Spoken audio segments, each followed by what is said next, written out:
Hey, welcome back. We're on the orange block today. Also would like to say congratulations to Big Mike's Hoopty Barn for hitting that 500 threshold. God bless you, sir. And I know you're going to have a lot of fun beyond. So let's take another look here. I've already done the other side of this orange block. Nice planing job on it. So I've got my straight edge across it, and I've been checking to see if there's any dip in it, and sure enough, right about in the middle, I can fit my feeler gauge through there at about 7/1000ths of an inch. So I'm going to have to take at least 7/1000ths of an inch off from the outside. The outsides are a little high, and that's expected from that meniscus dam area. Even though I sanded a bunch of it, I'll still go back and take her down. We'll make her flat.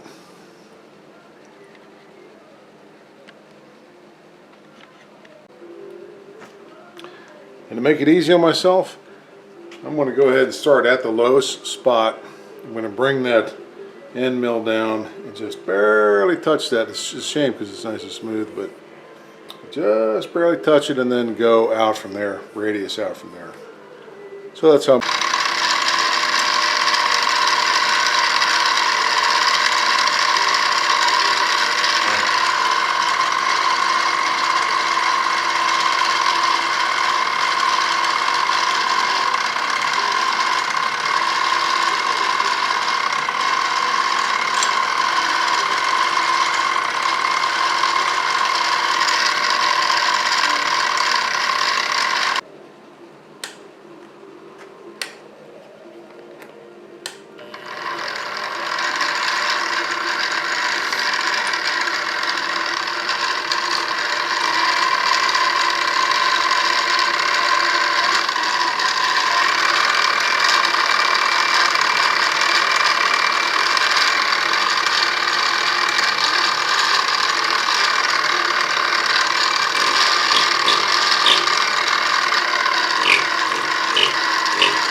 Okay, that's going to be it for today.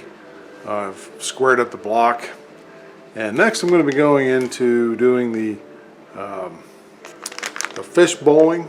You know, you've seen those other spacer plates that are kind of like a fish bowl in them. What they're trying to accomplish, the best that I can tell, is by creating another lower pressure field below the throttle plates, turning the throttle plates themselves into a kind of a venturi.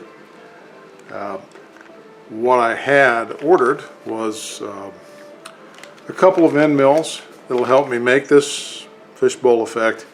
I have to be kind of careful because the tolerances are kind of tight around the corners, you know, where those